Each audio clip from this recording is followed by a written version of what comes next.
Voilà, on vous parle ce soir des micronutriments et du cancer. Que nous dit la science? Et si tu peux nous rappeler ce qu'est le cancer, Amine, et bonsoir d'abord à ceux à qui je n'ai pas dit bonsoir. Du coup, Donc, dis-nous un peu ce rebonsoir qu'est. tout le monde. Merci, ok.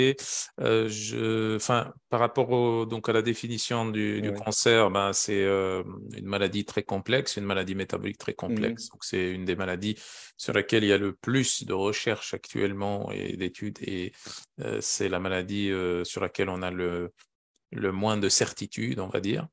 Donc, il s'agit de processus hyperprolifératifs qui se déclenchent dans un tissu donné ou dans une partie d'un tissu, une partie d'un organe. Et bien sûr, il y a des causes sous-jacentes à ça, hein. Il y a des causes métaboliques et des causes environnementales Mhm. aussi et de style de vie. Et donc, il s'agit tout simplement du fait qu'un certain nombre de cellules, en général, ça commence par des amas cellulaires qui vont sortir du cadre du contrôle qu'exerce le système immunitaire et qu'exerce aussi le système neuro-endocrinien, donc les hormones aussi, sur l'ensemble des cellules de l'organisme, donc dans la régulation surtout de ce qu'on appelle le cycle cellulaire, donc le nombre de divisions, etc., le rythme de division des cellules. Et donc, si on obtient à cause de ça euh, une hyperprolifération, et cette hyperprolifération, si elle n'est pas bloquée par les mécanismes de défense intrinsèques qu'on a, euh, ça va continuer et ça va donner un processus cancéreux, des tumeurs, et puis ça peut aussi se déplacer ailleurs aussi, donc ce qu'on appelle des tumeurs malignes. Voilà. Et donc, il y a un ensemble de causes à ça, comme je disais, métaboliques et environnementales. Mais justement, puisque tu nous parles des différentes causes, je rebondis sur la deuxième question. Quelles seraient les causes métaboliques?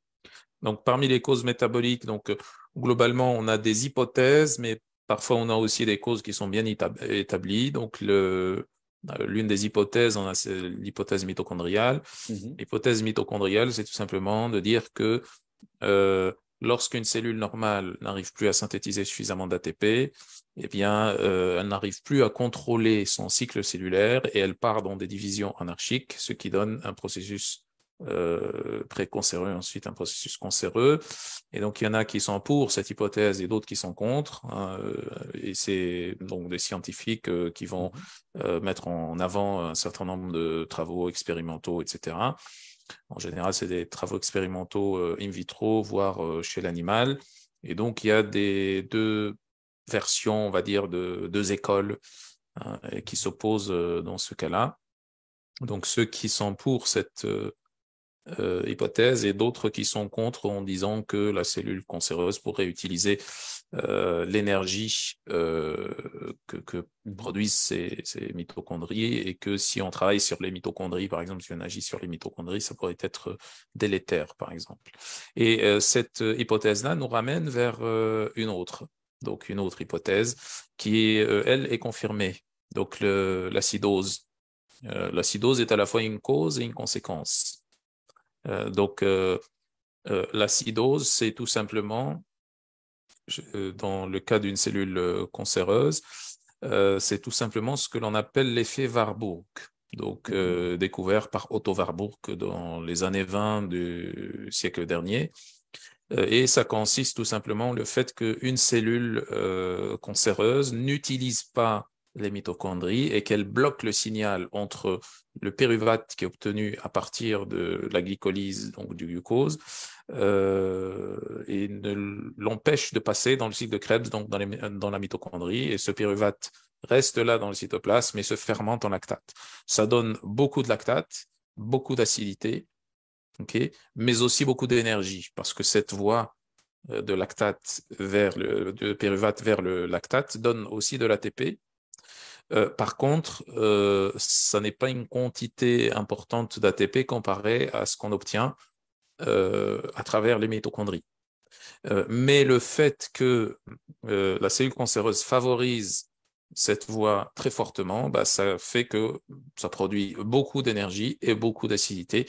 Et ceci pourrait être expliqué par le fait que la baisse du pH au niveau de la Ouais. cellule amplifie les signaux moléculaires, hein, du cycle cellulaire, donc des divisions cellulaires, ce qui fait que la cellule cancéreuse va grossir, grossir, grossir, et ensuite se diviser, et ainsi de suite. Donc, les autres cellules qu'on obtient aussi vont grossir, ils vont se diviser, etc. Et ça fait des divisions, ce qu'on appelle des divisions anarchiques. Une autre hypothèse aussi qui, elle, est aussi exacte et bien confirmée, donc l'hypothèse hormonale également. On a un certain nombre de données là-dessus, sur le fait que les hormones sexuelles, et surtout donc les oestrogènes, voire les androgènes aussi, hein, l'insuline, la GH, le cortisol, ça c'est des hormones un petit peu qui sont pas très étudiées dans ce sens. Donc il y a des confusions par rapport à ça. Il y a des données qui sont relativement opposées et différentes par rapport au fait que ça pourrait induire des processus cancéreux ou pas, ce qui est dans pas mal de cas vrai quand c'est en excès, mais c'est encore très contradictoire. Mais par contre, ce qui est sûr, c'est que les hormones sexuelles, telles que les androgènes ou les œstrogènes, pourraient, quand ils sont en excès, pourraient produire, en tout cas participer à augmenter le risque de cancer, ce qu'on appelle les cancers hormonodépendants. Donc ça, c'est une autre hypothèse qui est déjà confirmée. Et donc là, on pourrait mettre sur le compte de cette hypothèse aussi le rôle des perturbateurs endocriniens. Euh, il y a aussi la génétique. Et là, on a des gènes qu'on appelle des oncogènes, donc qui sont des prolifératifs ou des pro-cycles cellulaires. Et il y en a d'autres qui sont des anti-oncogènes. Donc il y a deux groupes de gènes qui s'affrontent pour avoir un certain équilibre. Okay. Donc, les oncogènes produisent une certaine prolifération. Il faut bien signaler que la prolifération est un processus très important pour pouvoir régénérer les tissus. Ouais. Par contre, ça a un prix. Ça se paye. Ça se paye en quoi? En risque de cancer, de cancérogénèse. Et dans le sens contraire, il y a les anti-oncogènes qui essaient de balancer un petit peu ce risque-là. Et donc, c'est comme ça que ça fonctionne en réalité. Donc, quand on a des mutations sur ces gènes-là qui gèrent le cycle cellulaire, que ce soit les anti-oncogènes ou les oncogènes, ou qu'on a aussi des régulations épigénétiques par le style de vie, par ce qu'on mange, par ce qu'on fait, etc., eh bien, ça pourrait déclencher un processus cancéreux. En tout cas, ça pourrait participer à augmenter le risque d'un processus cancéreux. Sinon, il y a aussi l'immunité, puisqu'en fait, on a des cellules spécialisées dans la destruction des cellules cancéreuses qu'on appelle les NK, Natural Killers, tueuses de cancer, cellules tueuses de cancer. Et là, le rôle, c'est de venir déclencher de l'extérieur un processus de mort cellulaire. Donc, ce qu'on appelle l'apoptose, qui n'a pas pu être déclenché par la cellule elle-même, parce qu'il y a un programme dans chaque cellule qui se déclenche, un programme de mort cellulaire programmé qui se déclenche lorsque la cellule commence à déconner et commence à sortir du cadre de la régulation globale des cycles cellulaires. Donc, il y a les NK qui viennent déclencher ce processus-là et qui ont aussi la capacité de phagocyter également ce qui reste de la cellule pour la détruire également. Et puis, il y a l'hypothèse du stress métabolique aussi. Tout ce qui est stress oxydatif, stress glycan, inflammation, tout ce qui est stress nitrosatif. Donc, tout ça pourrait participer, surtout si c'est dirigé contre l'ADN, pourrait participer à produire aussi un risque plus important de cancer également. Il y a également, qu'est-ce qui reste? Oui, la toxicité, hein, tout ce qui est exposition à la pollution et tout le reste. Et on peut mettre ici également dans cette hypothèse aussi tout ce qui est en rapport avec la détoxification hépatique, l'élimination, la chélation des métaux lourds, tout ça. Pourrait contribuer à augmenter le risque aussi de cancer, même si ça reste toujours controversé. Et également, dernière chose, je pense que oui, il y a aussi les mutations directes.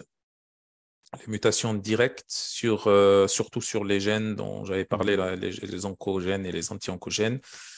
par les radiations. Donc, les radiations, que ce soit des radiations, mettons, les rayons X, par exemple, ou les radiations nucléaires, etc. Donc, ça, c'est à peu près, je dirais, la plupart des causes qui pourraient expliquer, métaboliquement parlant, le déclenchement d'un processus cancéreux.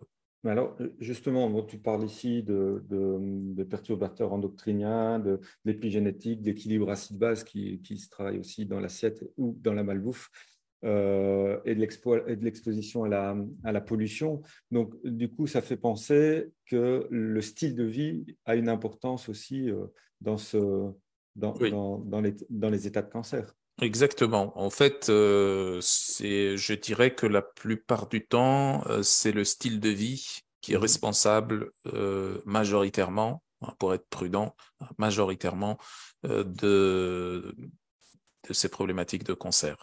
Mhm. Et bien sûr, il y a toujours une génétique et une épigénétique qu'on obtient de nos parents. Donc la Mhm. génétique se transmet, c'est clair. L'épigénétique se transmet partiellement également. Il y a un certain nombre d'empreintes épigénétiques, une partie de l'épigénome qui se transmet, hein, de génération en génération.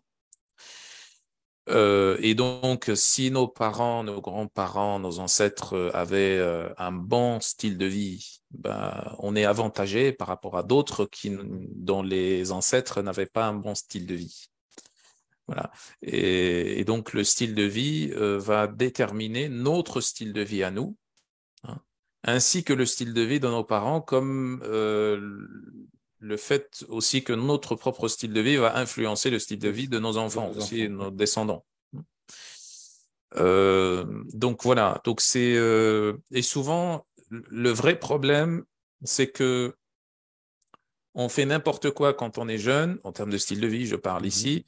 Et quand on devient un peu plus âgé et qu'on voit que ça va pas toujours et que ça va plus, on commence à faire attention, en tout cas pour certains. Et ça, c'est en fait l'inverse qu'il faut faire, Mhm. hein.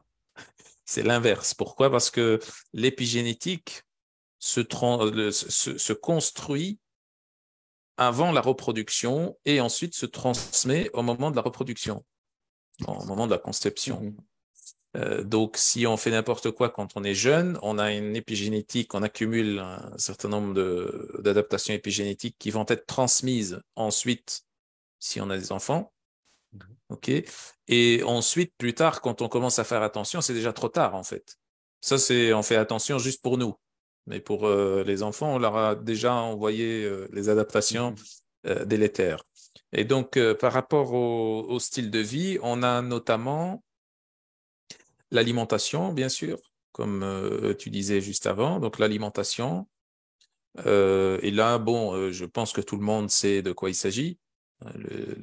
Tout ce qui est sucre raffiné, farine blanche raffinée, les mauvaises graisses, les additifs ou un certain nombre d'additifs, d'excipients, ce qu'on appelle les additifs alimentaires, des excipients, des Mhm. perturbateurs endocriniens, des agents technologiques, des pesticides. Donc tout ça se regroupe pour donner un certain pool toxique qui va des perturbateurs endocriniens jusqu'à tout ce qui produit des radicaux libres, du stress oxydatif, de l'inflammation et tout le reste. Et donc là, ça rejoint un certain nombre d'hypothèses qu'on avait vues juste avant. Mhm. Il y a aussi tout ce qui est carence micronutritionnelle et surtout les carences des micronutriments immunomodulateurs, et je pense ici principalement aux oméga 3 et à la vitamine D. Alors, bien sûr, il y en a d'autres, mais ce sont les principaux quand même. Donc, on a un certain nombre d'études qui indiquent qu'on a un risque plus important de cancer, surtout chez des populations à risque déjà à la base, quand on a un déficit en vitamine D, par exemple. Il y a aussi la sédentarité. Ça, il ne faut pas négliger. Donc, la sédentarité dans le sens de manque d'activité physique. Là également, le manque d'activité physique conduit aussi indéniablement un risque plus important de cancer, dans le sens où on n'est pas fait pour rester au repos, en fait, Sans ou mouvement. sédentaire. Ouais, ouais. Ouais. Sinon, ça n'aurait aucun sens d'avoir un appareil locomoteur aussi Mm. performant, en fait. Un appareil locomoteur aussi performant devrait, devrait être utilisé du moins suffisamment tous les jours. Et donc, nos ancêtres les plus lointains avaient déjà la possibilité de faire de l'activité physique parce que à l'époque, on n'appelait pas ça de l'activité physique, on appelait ça de la survie. Mhm. S'il courait pas vite, il y a le tigre qui vient le manger. S'il courait pas vite, il crève de faim et il n'a pas de quoi manger, En etc. Europe, on en a eu peu, hein, des tigres. En tout cas, Oui, en France, en Belgique, il y a d'autres trucs mais d'Europe. d'autres animaux, probablement. Oui. Oui, exactement. Et quand on revient très très loin, tout le monde était quelque part en Afrique. Il n'y C'est avait vrai. personne jusqu'à maintenant, jusque-là ici, Je, en je n'ai Europe. pas gardé le bronzage, Voilà. malheureusement. Exactement. Et puis, il y a d'autres trucs aussi. Il y a le stress et il y a le sommeil également. Mhm. Ça, c'est extrêmement important. La prédominance sympathique crée, donc que ce soit par manque de sommeil, par stress. Alors, là aussi, encore une fois, la prédominance sympathique produit les troubles du sommeil. Les troubles du sommeil produisent aussi la prédominance sympathique. C'est la cause et l'effet et la cause, en fait. Mhm. Donc là aussi, ça crée également plus de risques de cancer également, surtout par rapport aux tissus mésenchymateux. Quand il y a un déficit de sommeil, les tissus mésenchymateux ne se régénèrent plus suffisamment et ça crée des cancers au niveau des tissus épithéliaux, au niveau en gros des muqueuses, puisqu'en fait on sait que les cellules épithéliales et les cellules mésenchymateuses proviennent des mêmes cellules souches à la base. Et donc quand il y a un mésenchyme, le mésenchyme c'est tout simplement le tissu épithélial qui est en fait la muqueuse. Mhm. Et ensuite vient le mésenchyme, qui est un tissu liquide ou semi-liquide, dans lequel baignent des cellules qu'on appelle les cellules mésenchymateuses. Et c'est un tissu qui est en contact d'une part avec l'épithélium, donc la muqueuse, et d'autre part avec la microcirculation pour virer les déchets et avoir les nutriments, en gros. C'est un tissu intermédiaire. Et ce tissu-là a tendance à se gélifier, à se solidifier quand on dort pas bien. Donc en gros, déjà, on devrait se réveiller avec un tissu mésenchymateux liquide. Et au fil de la journée, plus on est actif, etc., on produit des déchets et tout, le tissu devient moins liquide, Mhm. tissu mésenchymateux. Et donc quand on dort, il y a le système immunitaire qui vient nettoyer, donc les polynucléaires, les macrophages qui viennent nettoyer ça, et ça redevient liquide, et ainsi de suite. Donc imaginez quelqu'un qui ne dort pratiquement plus depuis un X temps, eh bien, il va avoir un tissu mésenchymateux qui est en état complètement délabré et les cellules mésenchymateuses qui ne vont plus pouvoir être régénérées. Et donc, les cellules souches qui sont censées donner les cellules mésenchymateuses vont donner plus de cellules épithéliales et ça crée un processus de hyperprolifératif au niveau du tissu épithélial. Donc, ça, c'est aussi une hypothèse également par rapport au sommeil et le stress va aggraver ça également et puis ça passe par un tas d'autres euh, marqueurs également comme le cortisol, comme les hormones, etc., Mhm. la régulation par le sympathique comme je disais et sans parler donc de l'exposition à la pollution. Et là, j'ai parlé dans le cadre de la nutrition, de l'alimentation, par rapport au fait que on a dans la malbouffe beaucoup de polluants. Mais la pollution n'est pas que dans l'alimentation. C'est dans l'eau, c'est dans l'air qu'on respire. Donc ça aussi, c'est de la pollution. Mhm. Et ce qui va créer plus de toxicité. Et ceux qui n'arrivent pas à bien détoxifier cela, on sait très bien qu'il y a un certain nombre d'enzymes de la détoxification, surtout en phase 2, qui sont défaillantes chez une bonne partie de la population pour ne pas donner de chiffres, mais il y en a beaucoup, vraiment beaucoup. qui n'arrivent pas à bien détoxifier. Ceci ne posait pas de problème il y a un siècle ou bien avant, ça ne posait pas de problème parce qu'il n'y avait pas autant de pollution. Maintenant, ça devient un handicap pour ceux qui ont un défaut de détoxification. Voilà, et puis on peut parler aussi du microbiote, mais le microbiote, c'est plus une interface entre le style de vie et le métabolisme. Donc, tout ce qu'on va faire en termes de style de vie va influencer la configuration du microbiote, et cette configuration du microbiote va influencer aussi le métabolisme en bien ou en mal aussi. Et le métabolisme va influencer aussi la configuration du microbiote également. Et donc, il y a une sorte d'interaction triangulaire entre le microbiote, tout ce qu'on fait en termes de style de vie, et le métabolisme également. Donc, globalement, voici tout ce qu'on peut dire par rapport au style de vie. Alors, est-ce que tu peux nous parler peut-être de l'intérêt de l'intervention nutritionnelle et micronutritionnelle dans les cas de cancer, justement? Est-ce qu'il vaut mieux prévenir ou guérir ou faire les deux? Bah, c'est clair qu'il faut pas avoir un cancer, ça c'est clair. Donc il faut prévenir déjà, c'est sûr. Donc avec une intervention en fait nutritionnelle, micronutritionnelle, je dirais même phyto-micronutritionnelle, on prévient. Ça c'est très bien aussi. Ça c'est un objectif important, mais dans le cas du cancer aussi, il y a un certain nombre de choses qu'on peut faire aussi, un accompagnement. On ne traite pas le cancer. Ça, il faut être extrêmement clair là-dessus. On ne traite pas un cancer. Et je ne le dis pas parce que je suis obligé de le dire, comme vous le savez. Donc, je ne le dis pas parce que je suis obligé de le dire. Je le dis parce que je suis convaincu qu'on ne traite pas un cancer par des recommandations de nutrition et ce genre de choses. Quand le cancer est là, ça c'est pour la prévention. Quand le cancer est là, il y a des traitements, des protocoles par rapport à ça qui ont été déjà établis, testés, qui ont fait leurs preuves, même s'ils ont tous les inconvénients qu'on connaît. Hein, les protocoles d'oncologie sont bien connus pour avoir beaucoup d'effets secondaires, pour causer beaucoup de problématiques, pour avoir aussi, dans un certain nombre de cas, un taux d'échec énorme. Mais voilà, c'est tout ce qu'on a. Et puis, tout ce qu'on peut faire en termes de nutrition, de micronutrition, c'est d'accompagner le patient pour tenter de gérer un peu les effets secondaires, d'avoir moins d'effets secondaires, soit par rapport au traitement, soit par rapport à la maladie elle-même, parce que la maladie elle-même donne aussi beaucoup de complications. Parmi ces complications, on a juste ce qui est le plus commun, c'est la dénutrition. Ce qu'on appelle on va dire le niveau le plus avancé de la dénutrition, c'est ce qu'on appelle la cachexie cancéreuse.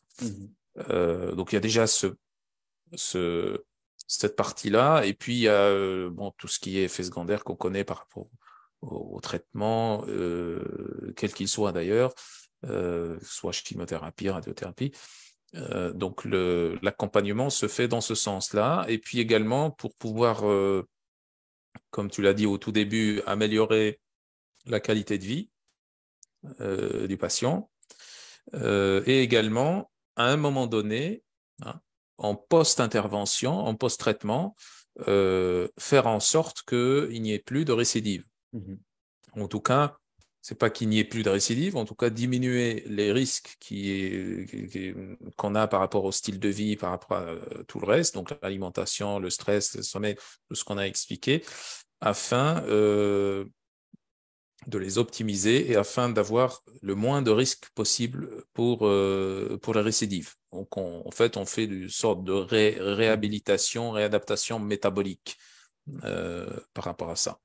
Donc, voici un petit peu les grandes lignes d'une intervention nutritionnelle, micronutrition. Il faut bien séparer les deux, parce que nutritionnel, c'est plus tout ce qui est macronutriments, tout ce qui est appétit, et tout ce qui gravite autour de la digestion et de la capacité à manger, etc. Parce qu'il y a beaucoup de problématiques dans le cas du cancer, il y a beaucoup de problématiques de lésions des muqueuses, y compris la lésion de la muqueuse buccale On a beaucoup de lésions au niveau, dans un certain nombre de cancers au niveau de la muqueuse buccale, ce qui rend le goût et la capacité à manger très, très affaibli, ce qui fait que le patient n'arrive pas à manger suffisamment, ce qui fait que ça conduit toujours vers cette problématique de dénutrition protéo-énergétique. Donc, ce qui est extrêmement compliqué à gérer, bien entendu, mais on fait le maximum par rapport à ça. Et puis, il y a aussi toute l'intervention micronutritionnelle où là, on optimise le système immunitaire, on optimise les neurotransmetteurs, on optimise les processus métaboliques globalement qui interviennent dans ce problème de cancer. Alors, on le comprend, enfin, on l'a compris au départ, il faut travailler sur l'équilibre acide-base, ça commence par l'assiette, et du coup, on va parler de nutriments et de micronutriments. Quels sont, d'après toi, les micronutriments, les nutriments qui seront intéressants dans ce cas-là? Il y en a beaucoup. Mhm. Et les interventions sur le cancer, il y en a beaucoup, hein. C'est pour ça que c'est pas en une seule vidéo là comme ça, Bien sûr. on va tout présenter. Donc il y a des exemples, puisque tu parles par rapport aux micronutriments, il y a des exemples Mhm. de micronutriments qui sont bien connus, comme la vitamine D par exemple, comme les oméga 3. Ça, c'est des micronutriments classiques sur lesquels on trouve un certain nombre d'études cliniques, d'études cohortes, etc., d'études interventionnelles, et puis en rapport avec le cancer ou tout simplement en rapport avec les cibles qu'on cherche à cibler, en rapport avec le système immunitaire. Et donc, ce sont des composés qui vont apporter un bénéfice par rapport au patient, donc en renforçant son système immunitaire, en améliorant son état tout simplement. Et il y a aussi d'autres composés, ce qu'on appelle des phytonutriments, Mhm. où là, on a, par rapport ou comparé à la vitamine D et aux oméga 3, on a un peu moins de données. Là, je pense par exemple au polyphénol.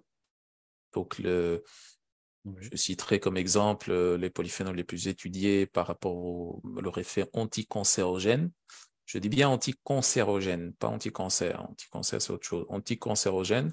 Donc, le GCG, par exemple, l'épigallocatechingalate et la curcumine. Mhm. Ce sont deux exemples de polyphénols. On peut citer d'autres, hein, les OPC, le resveratrol. Ce sont les deux polyphénols qui sont les plus étudiés dans le cadre du cancer. Maintenant, il faut faire très attention quand on utilise des xénobiotiques, ce qui est le cas ici, hein, les polyphénols, tout ce qui est terpènes, tout ce qui est alcaloïdes. Ceux-là sont des composés qui vont interagir avec des médicaments. Donc, si le patient est en cours de protocole de chimiothérapie et qu'il utilise des médicaments, quels qu'ils soient, parce que là, je vais donner juste la réponse courte, hein, parce Mhm. qu'il y a il y a un certain nombre de choses qu'on peut combiner en termes par rapport à ces nutriments, à ces phytonutriments et aux médicaments. On peut, dans un certain nombre de cas, combiner, mais il faut s'y connaître par rapport à ça. Mais globalement, comme ça, on dit il ne faut pas combiner ces xénobiotiques avec le traitement classique parce que ça risque de soit augmenter trop la toxicité des médicaments, soit réduire l'efficacité du traitement. Donc, il y a des interactions qui se font à travers les cytochromes P450, à travers la glycoprotéine P, même à travers l'excrétion, hein, Mhm. excrétion hépatobiliaire, excrétion rénale. Donc, il y a pas mal de cibles d'interaction, ce qui fait qu'il faut faire très attention quand on est en cours de traitement, Mhm. surtout de chimiothérapie, mais aussi le reste, hein, radiothérapie ou autre. Donc là, il faut pas jouer avec ça. Il faut un praticien qui est formé à tout ça et qui maîtrise ça et qui est un spécialiste de tout ce qui est micronutrition et cancer.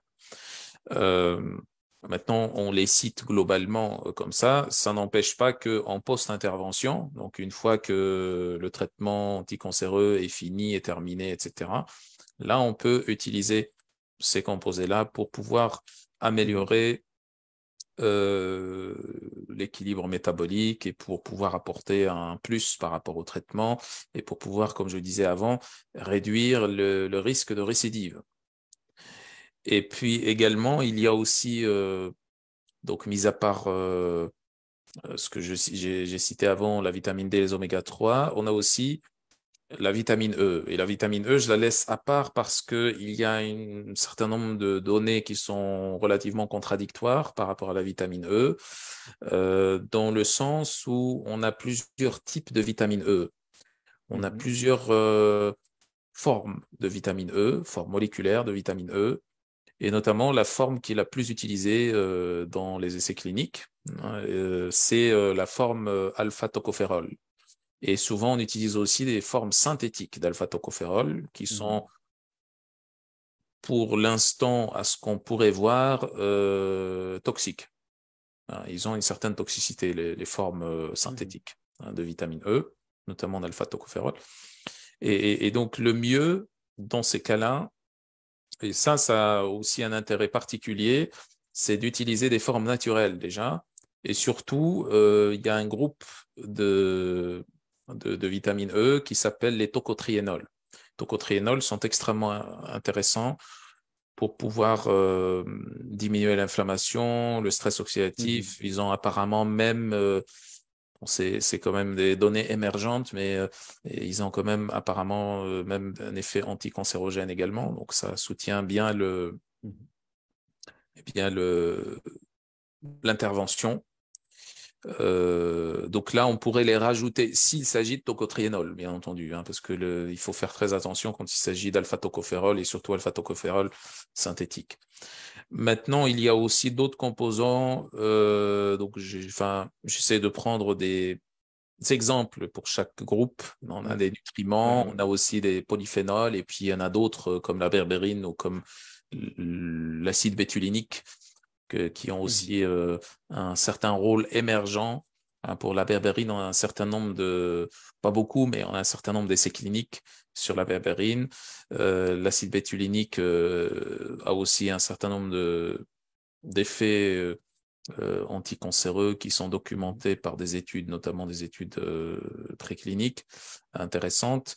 Donc, voilà, on a un ensemble de micronutriments et de phytonutriments qui peuvent être utilisés dans l'accompagnement et la prise en charge Mhm. du patient cancéreux, prise en charge complémentaire du patient cancéreux. Et bien sûr, on ne pourra pas tout citer. Voilà, donc ça nécessite toute une formation, en fait, la prise en charge du patient cancéreux, prise en charge nutritionnelle et micronutritionnelle. C'est des spécialisations. Je, je rebondis sur... pardon, je ne sais pas. Tu avais terminé? Pardon, Oui, excuse-moi. oui, Oui. j'ai fini. Alors, je rebondis justement sur le fait que tu parles de formation. Nous, ce week-end, on a la chance de se voir et ce sera à Casablanca puisqu'il y a un congrès qui est organisé le 4 et 5 mars.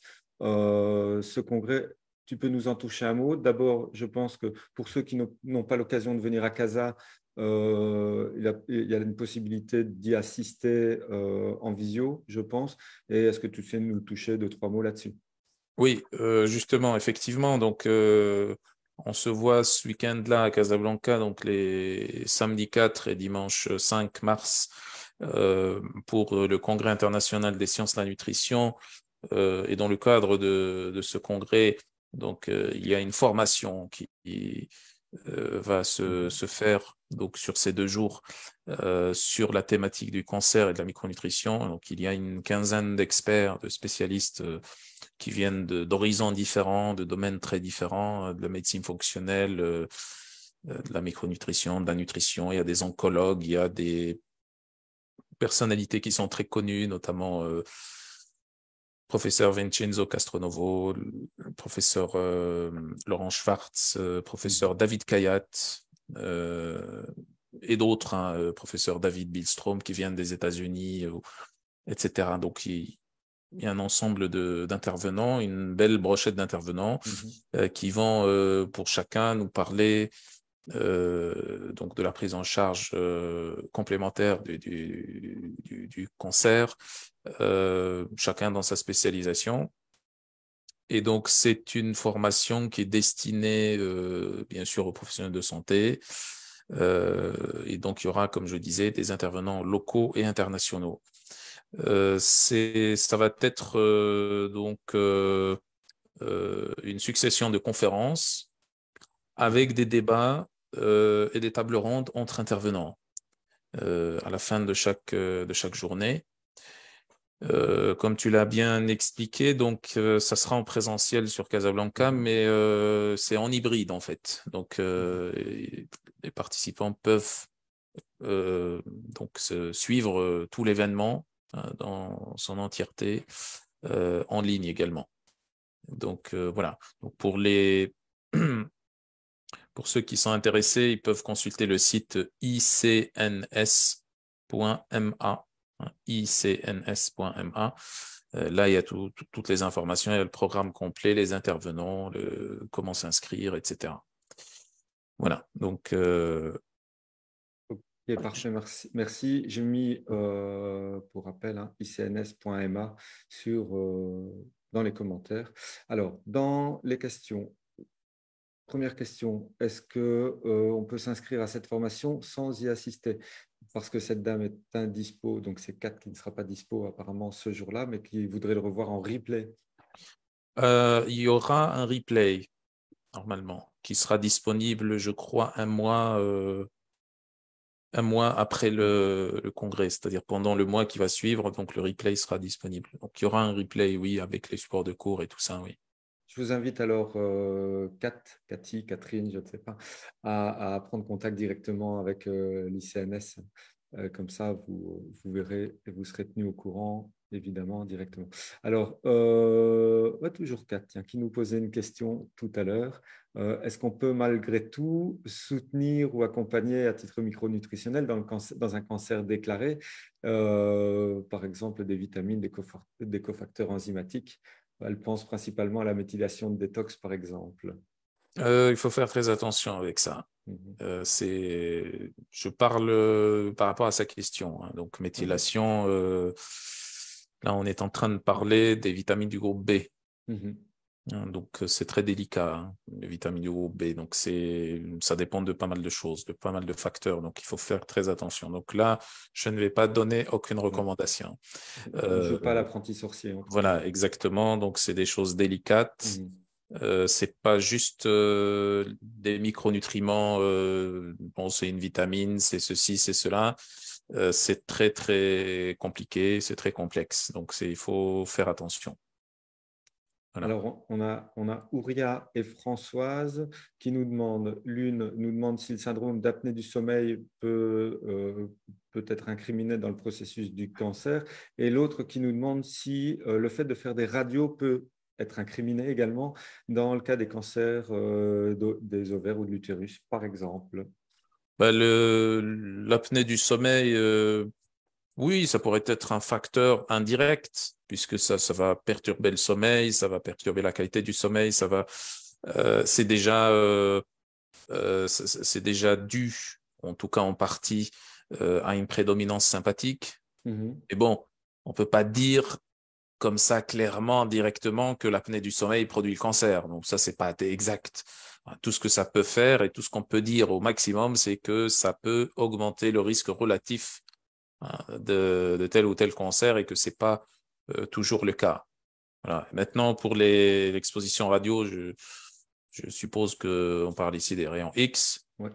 Oui, ben, c'est tout à fait normal et il faut faire très attention par rapport à ça. Alors, ça dépend maintenant de l'orientation de la question. Est-ce que la personne qui a posé la question est un professionnel de santé qui fait des radios tout le temps et qui s'expose à ça, donc un manipulateur radio Mhm. ou un dentiste ou quelqu'un qui est toujours exposé à la radio. Donc là, il faut faire très attention. Normalement, ces professionnels de santé, ils ont suivi une formation adéquate.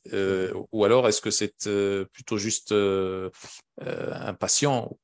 Euh, bon, là, c'est en général, non, c'est l'exposition régulière Mhm. et sur le long terme qui donne ce genre de problématique.